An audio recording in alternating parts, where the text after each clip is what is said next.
Սիրելի հեռուստադիտողներ, այսօրվա մեր վերլուծական թողարկումը լի է լինելու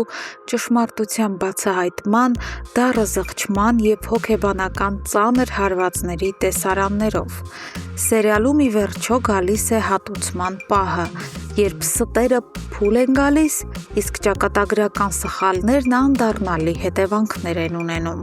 Ամեն ինչ սկսվում է Հունանի առանձնատան մոտ նկուղում, որտեղ տիրում է մահվան և վրեժի շունչը։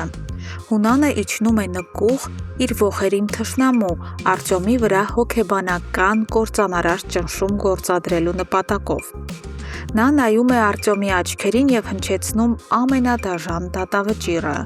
Արտյոմը սպանվելու է ոչ թե իր, այլ հարազատ եղբոր-որդու Արամի ձեռքով։ Արտյոմը սկզբում փորձում է չհավատալ, բայց Հունանը սառնասրտորեն հայտնում է, որ ինքն արդեն հանդիպել է Արամին և բացել է բոլոր փակագծերը։ Նա Արամին պատմել է, որ հենց Արտյոմն է սպանել նրա հորը և որ Արամի կյանքի բոլոր դժբախտությունների ու բանտարկության հետևում կանգնած է իր արյունակից հորեղբայրը։ Այս խոսքերը լսելով Արտյոմը հայտնվում է կատարյալ շոկի մեջ։ Նա գիտակցում է, որ Արամն այլևս գիտի ողջ ճշմարտությունն ու արդեն ծարավ է իր արյանը։ Մինչ նկուղում մահվան սպասումն է, վերևում լուսավոր սենյակներում արդարությունն է վերականգնվում։ Գրիշոն, ով վերջապես սկսել է սթափ դատել, իրենց տուն է կանչում Մաշին։ Լկտի և ինքնավստահ Մաշն անչափ ուրախանում և ոգևորվում է, միամտաբար մտածելով, թե Գրիշոն վերջապես ցանկանում է իր հետ ամուսնանալ։ Սակայն նրա երազանքները փշրվում են վայրկյանների ընթացքում։ Գրիշոն նայում է նրան ու զզվանքով հայտարարում, որ ինքը բոլոր հնարավոր աղբյուրներով ճշտել և իմացել է իրականությունը։ Մանանը երբեք չի ցանկացել ազատվել իրենց երեխայից եղբայրների հրամանով, այլ պարզապես ողբերգաբար կորցրել է նրան։ Մաշն այնքան աներես է, որ անգամ այս խայտառակությունից հետո փորձում է արդարանալ, կրկնելով, թե ինքն իսկապես այդպես գիտեր։ Բայց Գրիշոն այլևս չի հավատում նրա ոչ մի խոսքին։ Նա ահավոր զղջում է, որ Մաշի ստերի պատճառով այդքան դաժանաբար վիրավորել ու նեղացրել է խեղճ Մանանին։ Ճիշտ այդ պահին տուն է վերադառնում Իննան և Գրիշոն առանց խղճալու մոր ներկայությամբ դուրս է շպրտում Մաշին իրենց տան բակից։ Չկարողանալով հանգստացնել խղճի խայթը, Գրիշոն զանգահարում է Մանանին և աղաչում նրան գալ հանդիպման։ Մանանը պապիկին ստելով, թե պարզապես դուրս է գալիս զբոսնելու, գալիս է այս ծանր հանդիպմանը։ Անվասայլակին գամված Գրիշոն անկեղծորեն խոստովանում է, որ Մաշի հետ դավաճանելը եղել է իր կյանքի ամենամեծ և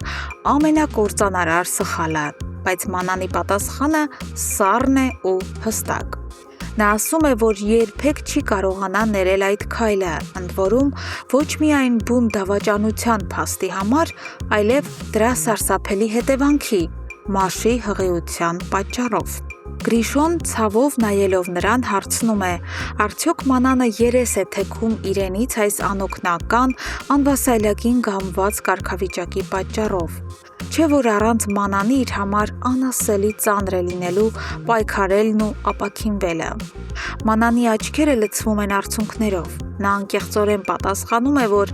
իր մերժումը ոչ մի կապ չունի Գրիշոյի առողջական վիճակի հետ։ Նա հիմա էլ խենթի պես սիրում է ամուսնուն, բայց պարզապես անկարող է ներել ու ապրել այդ դավաճանության բեռի հետ։ Գրիշոն վերադառնում է տուն լիովին կոտրված։ Տեսնելով որդու տառապանքը,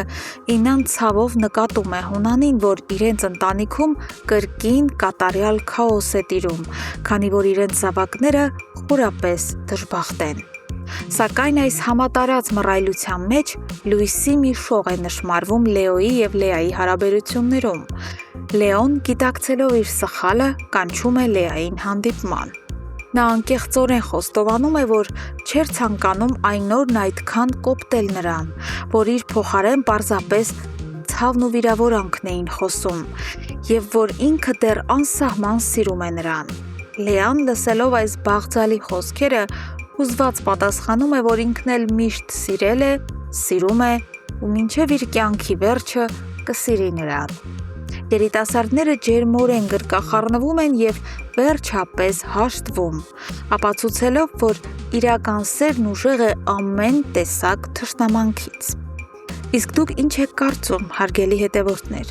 արդյոք Մանան ժամանակի ընթացքում կկարողանա հաղթահարել իր ցավն ու ներել Գրիշոյին, հանուն իրենց մեծ սիրո, թե Մաշի երեխայի գոյությունը հավերժ կբաժանի նրանց։ Անպայման կիսվեք ձեր կարծիքներով մեկնաբանություններում, կհանդիպենք շատ շուտով։